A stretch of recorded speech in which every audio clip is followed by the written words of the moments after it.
Film diawali dengan memperlihatkan seorang ilmuwan bernama Clyde sedang bersantai bersama keluarga kecilnya. Di tengah kebahagiaan, tiba-tiba pintu mereka digedor oleh orang tak dikenal yang ternyata para perampok.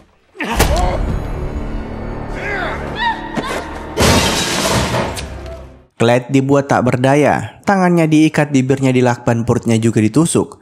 Si perampok juga melakukan hal yang sama ke istrinya, bahkan mencoba memperkosanya di hadapan Clyde. Namun putri mereka tiba-tiba muncul. Si perampok bernama Darby kemudian memutuskan untuk melampiaskan nafsunya ke putri Clyde yang masih sangat belia. Karena mulai kehabisan darah, Clyde pun jatuh pingsan.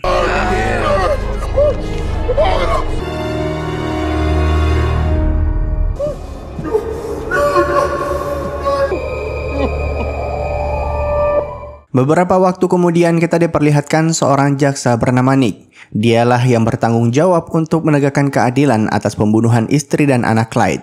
Sayangnya siang itu Nick menyampaikan kalau mereka tak memiliki bukti yang cukup untuk menjatuhkan hukuman maksimal ke Darby. Lucunya lagi, rekan Darby yang bernama Ames lah yang dituduh melakukan semua kejahatan kemarin. Makanya ketika Darby menawarkan diri untuk mengkhianati temannya, ia mendapatkan keringanan hukuman sedangkan Ames akan dihukum mati. I don't understand. I'm sorry. We had a setback. You killed my little girl, Nick. You blacked out, Clyde. Because it's the truth. We can win this case, Nick. It's not what you know, Clyde. It's what you can prove in court. Clyde hanya bisa tercengang ketika ia mendengar penjelasan Nick yang lebih mementingkan peraturan dibandingkan kenyataan. Singkat cerita, sidang putusan Darby dilaksanakan dan sesuai perjanjian, ia hanya akan dihukum 5 tahun penjara. We can move forward with Mr. Ames's trial unimpeded by... I mean, you can't fight fate, right? Di depan gedung pengadilan sudah ada banyak wartawan dan Darby sempat menjabat tangan Nick sebagai rasa terima kasih karena sudah mau bernegosiasi dengannya. Di lain sisi, Clyde menyaksikan itu semua dari jauh. Ia merasa sangat hancur melihat pembunuh keluarganya diberikan keringanan sedemikian rupa.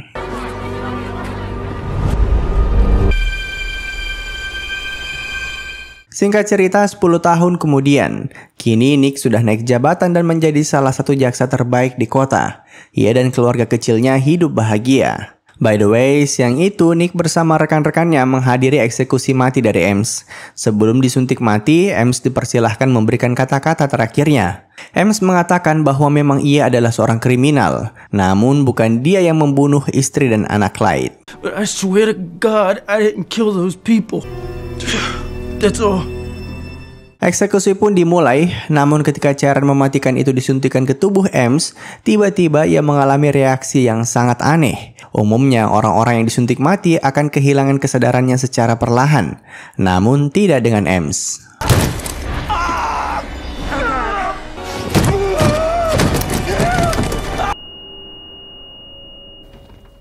Orang-orang dibuat heboh dengan kejadian tadi. Tak lama kemudian, polisi muncul di TKP dan menemukan tulisan di balik kemasan cairan mematikan yang tadi digunakan untuk eksekusi mati. Dari sini, Nick curiga kalau tadi itu adalah ulah Darby, karena tulisan itu adalah kata-kata yang biasa Darby lontarkan. Di lain sisi, saat ini Darby sedang asik bersantai di apartemennya. Namun, tiba-tiba ia menerima telepon dari orang tak dikenal.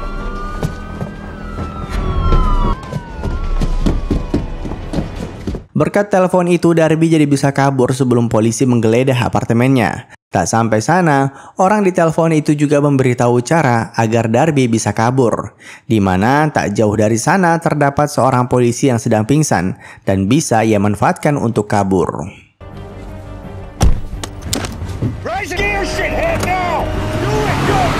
Darby mengarahkan pelariannya ke tempat sepi. Ia kemudian berencana untuk membunuh si polisi yang membantunya. Namun di saat-saat terakhir, ia menyadari kalau dirinya telah masuk ke jebakan Clyde. Remember me? Tetrodotoxin. Pistol yang Darby ambil dari saku Clyde ternyata sudah dimodifikasi. Kini tubuhnya terkena racun mematikan dan membuatnya lumpuh total. Dari sini pembalasan dendam Clyde pun dimulai. Darby kemudian dibawa ke sebuah gudang tua. Di dalam sana, Clyde sudah menyiapkan berbagai peralatan untuk menyiksanya. Nah, sebelum penyiksaan dimulai, tubuh Darby disuntikan adrenalin dengan dosis tinggi. Jadinya, nanti ketika disiksa, Darby tak akan jatuh pingsan. Clyde memastikan Darby merasakan semua penderitaan yang ia alami 10 tahun lalu. I wanted to keep you out of prison.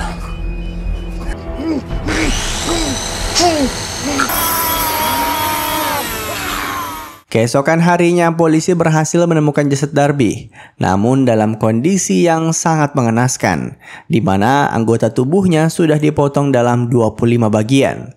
Dari awal, Nick sudah mencurigai kalau ini ulah Clyde, apalagi gudang tempat jasad Darby ditemukan memang atas nama kepemilikannya. Namun ia juga dibuat kaget setelah tahu kalau Clyde ternyata orang jenius. Ia memiliki 24 hak paten yang menjadikannya seorang miliuner. Dan tanpa membuang waktu, siang itu mereka berencana untuk langsung menangkapnya.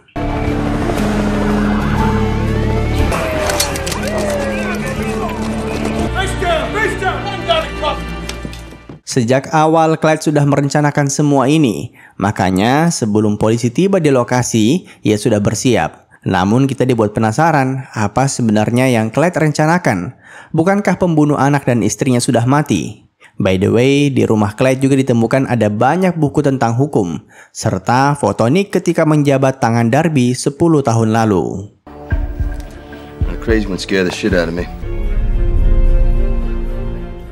Nick sudah menghadapi ratusan kriminal. Ia yakin dirinya pasti bisa membuat Clyde buka mulut dan mengakui perbuatannya semalam dengan cara memuji cara balas dendamnya. Dan hal itu terbukti karena tak lama kemudian Clyde menjawab setiap pertanyaan yang Nick berikan. Tapi yang Nick tak sadari adalah Clyde sangat memperhatikan setiap kosakata yang keluar dari mulutnya. Sampai-sampai jaksa sekelas Nick pun tertipu. I guess we're done here. We're done here.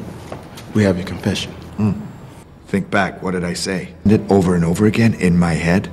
Yeah. Seandainya Clyde tak mengingatkan Nick soal ucapannya tadi, mungkin ia sudah pergi dari sana. Nick akhirnya sadar kalau Clyde bukan orang sembarangan. Nah, karena para penegak hukum tak punya bukti kuat untuk menuduh Clyde, mereka harus segera mendapatkan pengakuannya. Maka dari itu, Clyde mengajaknya negosiasi, di mana ia akan mengakui kejahatannya asalkan Nick membelikannya sebuah tempat tidur. Tempat tidur khusus yang bisa Clyde gunakan selama di sel tahanan. Deal with that because the one I have is lumpy, Nick. It's made with the adjustable, adjustable lumbar bed. So that's the deal. Tentu saja Nick tak mau menuruti permintaan konyol tersebut. Ia sampai mengira kalau Clyde hanyalah orang gila. Namun di saat yang sama, siang itu keluarga Nick menerima sebuah paket berisikan rekaman pembunuhan Darby. Putri Nick yang tak tahu apa-apa memutar kaset tersebut dan akhirnya... Come on, soon, please. This motherfucker sent a DVD to my house of him killing. Nah, karena tak punya pilihan lain, akhirnya Nick terpaksa menuruti permintaan Clyde. Bayangkan, di antara ratusan tahanan, hanya Clyde yang memiliki tempat tidur khusus. By the way, selama di penjara, Clyde akan satu sel dengan orang asing. Dan singkat cerita, keesokan harinya saat persidangan, Clyde ternyata mengingkari janjinya. Ia bahkan berhasil meyakinkan hakim agar dirinya dibiarkan bebas setelah membayar jaminan. Hal ini patut diacungi jempol karena Clyde berhasil meyakinkan hakim tanpa bantuan pengacara. Tapi ternyata tujuan Clyde bukanlah untuk bebas. Thank you. This is why we're here in the first place. Ternyata ia menunjukkan ke semua orang bahwa sistem hukum di negeri mereka sedang kacau balau. Bayangkan orang yang sudah jelas-jelas membunuh bisa bebas semudah itu. Bagaimana keadilan akan tegak jika mereka masih memegang pedoman yang sama? Inilah yang terjadi pada pembunuhan anak dan istri Clyde 10 tahun lalu. You a couple of bullshit legal precedents, and there you go. Too busy treating the law like it's a fucking assembly. Bitch. Bailiff. I see you later, Nick. Nick bingung dengan apa yang baru saja ia saksikan. Tapi ia juga meminta agar Clyde memenuhi janjinya, di mana Clyde harus mengakui semua pembunuhannya. Dan siang itu, Clyde akhirnya mengaku, bahkan memberikan detail pembunuhannya. I took his fingers with bolt cutters and his penis with a box cutter. Then I switched to potassium chloride with something a little more. What now? I go home. You go to prison. Nick mengira tugasnya telah selesai karena sudah berhasil memiliki bukti yang kuat untuk memenjarakan Clyde seumur hidup. Namun, Clyde tiba-tiba mengajaknya untuk kembali bernegosiasi, di mana ia meminta agar disediakan makan siang dari sebuah restoran khusus, bahkan menu yang spesifik, hingga sebuah AirPods. Sebagai imbalannya, Clyde akan mengampuni nyawa seorang pengacara bernama Bill Reynolds. Sekedar info, Bill Reynolds adalah pengacara Darby 10 tahun lalu. 3 days ago. Thank you, Mrs. Reynolds. The moment Bill Reynolds is still alive. I'll tell you exactly where he is. Just bring me my meal and my music at 1 o'clock exact. 1 o'clock, Nick. Sekali lagi akhirnya Nick terpaksa menuruti permintaan Clyde. Siang itu mereka mendatangkan makanan serta menu yang Clyde inginkan. Namun sayangnya Nick tak berhasil menyediakan makanan itu tepat waktu. Karena si kepala penjara yang ngotot untuk memeriksa makanan tersebut berulang kali. Napkin, Nick. Napkin. It's 108. Well, that's disappointing, Warden. Nick terlambat 8 menit. Clyde sebenarnya agak kesal, tapi akhirnya ia memberikan koordinat lokasi di mana Bill Reynolds ditahan. Satu hal yang pasti, Nick tak memiliki waktu banyak jika ingin menyelamatkannya. Makanya mereka segera ke titik koordinat tersebut menggunakan helikopter. Di saat yang sama, Clyde asik menikmati menu yang dihidangkan. Ia juga mengajak teman satu selnya untuk ikut makan bersama. There you go. Pilot, how much longer? ETA 2 minutes. IV line's going to this. It's got him cuffed. Bill Reynolds ditemukan terkubur di bawah tanah. Tabung oksigen yang membantunya bernafas belum lama habis. Namun hal itu sudah cukup untuk membunuhnya. Bisa dibilang seandainya mereka menyediakan makan siang Clyde tepat waktu, maka nyawa Reynolds masih bisa mereka selamatkan. Di lain sisi, ketika teman selnya sedang asik makan, tiba-tiba Clyde melakukan sebuah aksi tak terduga.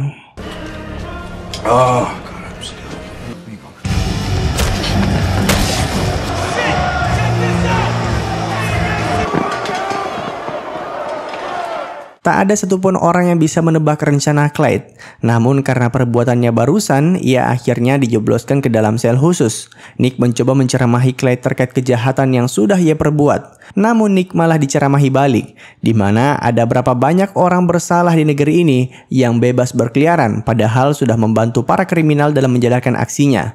Contohnya saja si Bill Reynolds. You think your wife and daughter would feel good? My wife and daughter can't feel anything. Singkat cerita, malam itu Nick diajak temannya yang bernama Jonas menemui kenalan rahasianya. Berdasarkan hasil investigasi, Jonas menemukan fakta bahwa Clyde pernah dikontrak oleh pemerintah beberapa kali. Namun kontrak tersebut bersifat rahasia. Makanya malam itu mereka menemui seorang agen CIA yang tak disebutkan namanya. Ia bercerita kalau Clyde adalah orang yang sangat berbahaya. Beberapa tahun lalu ketika CIA tak mampu membunuh target mereka, pemerintah akhirnya menyewa jasa Clyde. Clyde diketahui memiliki keahlian untuk membunuh seseorang tanpa harus berada di ruangan yang sama dengan targetnya. Si agen ini juga menekankan kalau Clyde sangat ahli strategi. Jadi mulai sekarang Nick harus berpikir mengapa Clyde membiarkan dirinya ditahan di penjara. Every move that he makes, it means something. You saying we can't stop him? Walk into his cell and put a bullet in his head. If Clyde wants you dead, you're dead. Karena sudah tahu seberapa berbahayanya Clyde, akhirnya Nick dan Jonas menghadap ke hakim untuk diizinkan membatasi hak-hak Clyde selama di penjara. Khususnya jangan sampai ia diizinkan menggunakan telepon dan sebagainya. Namun di tengah percakapan, HP sang hakim tak berhenti berdering. Dan tiba-tiba... Hello? Back out. You okay? By the way, hakim yang Clyde bunuh adalah hakim yang meringankan hukuman Darby 10 tahun lalu. Dari sini, Nick kembali menginterogasi Clyde menanyakan apa sebenarnya maunya. Bukankah balas dendamnya sudah usai? Namun, Clyde menjelaskan kalau ini semua bukan tentang balas dendam, melainkan tentang hukum di negerinya yang sudah sangat menyimpang. Seandainya hanya tentang balas dendam, ia bisa membunuh Nick kapan saja. Slaughtered you or your family anytime I wanted. You at war with the whole world? It's not gonna bring anybody back. Sekali lagi, Clyde mengajak Nick untuk bernegosiasi, di mana ia meminta agar dirinya dibebaskan besok tepat pukul 6 pagi. Jika tidak, maka ia akan membunuh semua teman Nick. I still have faith in you, so I'm gonna give you one last chance. 6 a.m., Nick. Or what? Or I kill everyone. Tentu saja ancaman Clyde bukan gertakan semata, karena sejauh ini mereka sudah menyaksikan aksinya. Maka dari itu, Nick mengajak seluruh koleganya untuk pindah kantor ke tempat yang lebih aman.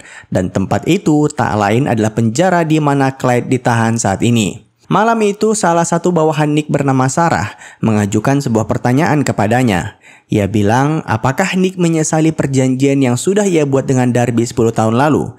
Karena Clyde tidak mungkin sejauh ini kecuali mereka telah membuat sebuah kesalahan. Sejak semalam, tak satupun dari mereka yang bisa tidur karena ketakutan dengan ancaman Clyde. Mereka bahkan sangat khawatir ketika jam sudah akan menunjukkan pukul 6 pagi. Karena waktu ancaman itu telah lewat, Nick merasa Clyde hanya menggertak mereka semua. Makanya ia mempersilahkan teman-temannya untuk pulang beberapa jam demi mandi dan istirahat sejenak. Namun ketika orang-orang sudah naik ke mobilnya masing-masing, tiba-tiba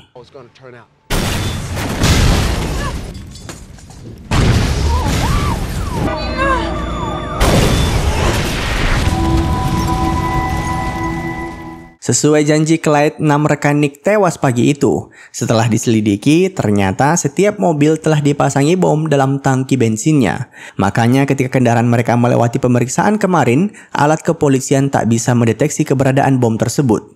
Di lain sisi, satu-satunya mobil yang bersih dari bom hanyalah mobil milik Nick. Found this right outside the wall. It's clean. Hadn't been touched. Siang itu, Jonas dan Nick menghadap ke wali kota untuk meminta bantuan. Clyde dipercaya memiliki kaki tangannya sendiri, tapi sampai saat ini polisi belum berhasil menemukannya. Maka dari itu, untuk menghindari insiden selanjutnya, Nick memohon agar wali kota mau melakukan lockdown. Sayangnya, permintaan itu ditolak mentah-mentah. I'm assigning security to each of you from now on. Get this situation under control, gentlemen. Jujur saja, Nick saat ini merasa sangat ketakutan. Ia takut istri dan anaknya akan ikut terseret dalam insiden ini. Makanya ia menyuruh istrinya untuk membawa anak mereka pergi keluar kota. Bahkan ia berpesan agar mereka jangan sampai menggunakan ponsel ataupun peralatan elektronik lainnya. Di lain sisi, Nick merasakan amarah yang luar biasa. Kematian teman-temannya harus dibalaskan. Oleh karena itu, keesokan paginya ia meminta pihak penjara agar diberikan waktu berdua dengan Clyde. Should have taken my deal. I know you're angry. That's good. That's what it takes. Both go free, don't you get that?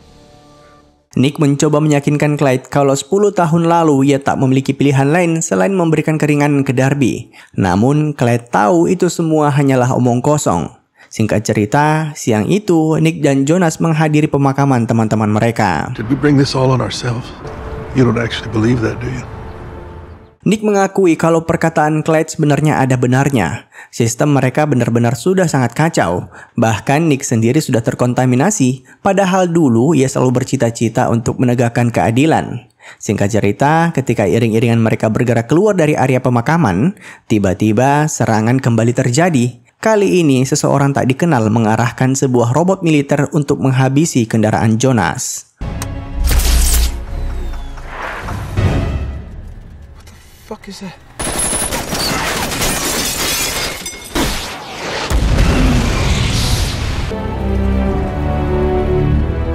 Bayangkan hampir semua jaksa senior di kota mati akibat insiden ini. Masyarakat dibuat ketakutan dengan ulah Clyde. Simpelnya, jika jaksa saja bisa dibunuh, apalagi yang bukan pejabat. Nick sebenarnya ingin mengundurkan diri agar Clyde mau menghentikan serangannya. Namun, si ibu wali kota malah meminta ia bertanggung jawab dengan cara melantiknya sebagai jaksa wilayah. Put your left hand on the Bible, raise your right hand.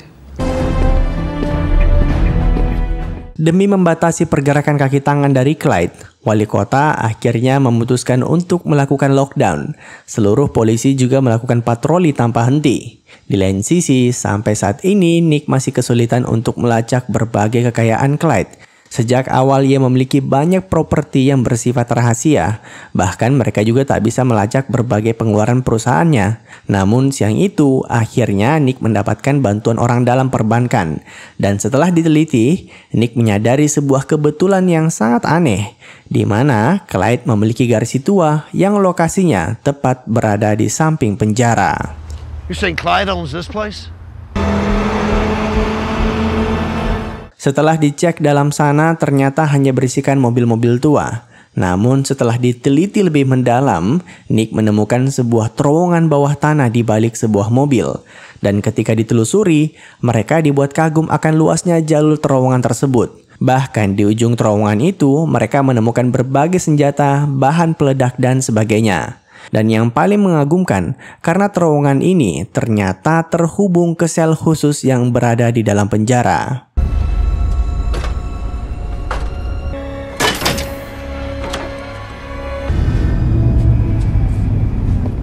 Malam itu Clyde tak berada di selnya. Ia kembali keluar untuk beraksi.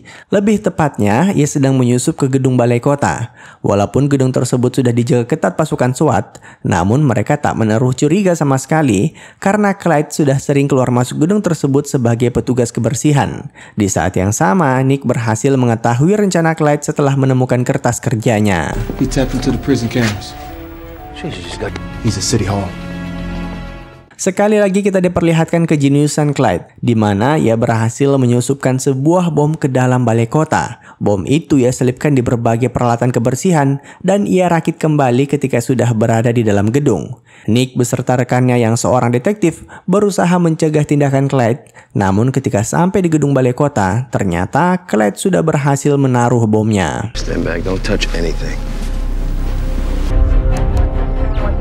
Bom itu terletak satu lantai di bawah ruang rapat utama si Bu Wali Kota. Dan malam itu Bu Wali berencana mengadakan rapat bersama seluruh petingginya untuk membahas mengenai kejahatan Clyde. Untungnya salah satu rekan Nick adalah seorang penjinak bom. Jadi paling tidak mereka berhasil membuka koper tempat bom itu disembunyikan. Berdasarkan penglihatannya bom itu bisa diaktifkan menggunakan ponsel. Maybe 30 seconds till boom time. Rekan Nick yang seorang detektif berencana mengevakuasi semua orang. Namun Nick melarangnya karena ia yakin sampai saat ini Clyde sudah memantau CCTV ruang rapat di atas mereka. Jika terjadi pergerakan yang mendadak, bisa saja Clyde meledakkan bom tersebut saat itu juga. Di waktu yang sama, Clyde akhirnya berhasil kembali ke gudangnya, walaupun tadi sempat terjebak macet. Dan setelah memastikan rapat berjalan sesuai jadwal, Clyde masuk kembali ke selnya sambil membawa HP yang akan ia gunakan sebagai detonator. Namun begitu ia masuk ke sana, tiba-tiba... Clyde. Ya, siapa sangka Nick berhasil tiba lebih dulu di penjara berkat bantuan pengawalan polisi. Dan karena sudah tertangkap basah, Clyde tak bisa lagi berkutik. Namun lebih dari itu, Nick ingin agar Clyde membatalkan rencananya. Ada banyak orang tak bersalah yang mati dalam aksi Clyde sejauh ini. Dan mereka juga ujung-ujungnya merasakan sakit yang sama seperti yang ia alami 10 tahun lalu. By murdering all those people, all you're doing is destroying the memory of you. Make another deal? I don't make deals with murderers anymore, Clyde. Finally. Maybe I wasn't such a bad teacher after all. Ya, akhirnya Nick menolak untuk bernegosiasi. Sejak awal itulah yang Clyde ingin ajarkan. Sudah seharusnya jaksa menghukum para penjahat dan bukan mengajaknya untuk tawar-menawar. Namun bagaimanapun juga, Clyde tetap ingin melanjutkan rencananya agar semua petinggi negara sadar akan tujuannya. Nick sekali lagi memohon agar Clyde mengurungkan niatnya. Namun akhirnya... I'm sorry, Nick. About 25 more seconds. Ya, sejak awal Nick berhasil memindahkan bom itu ke bawah tempat tidur Clyde. Jalur pelariannya juga sudah ditutup oleh polisi. Dan sekarang tersisa 25 detik sebelum ledakan terjadi. Nick berlari secepat mungkin keluar penjara. Sedangkan Clyde hanya pasrah akan nasibnya. Lagi pula, ia sudah berhasil mengajarkan Nick cara untuk menegakkan keadilan. Dan sekarang waktunya untuk bertemu putrinya di alam yang berbeda.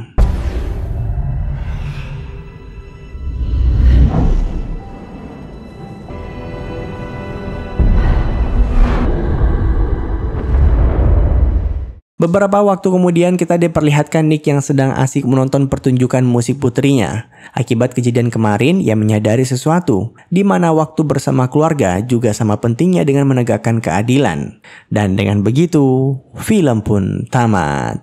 Bagaimana tanggapan kalian soal ending film ini? Apakah kalian di pihak Clyde atau di pihak Nick? Boleh komen di bawah ya. Terima kasih telah menonton, sampai jumpa di film selanjutnya. Jangan lupa komen, like, dan subscribe.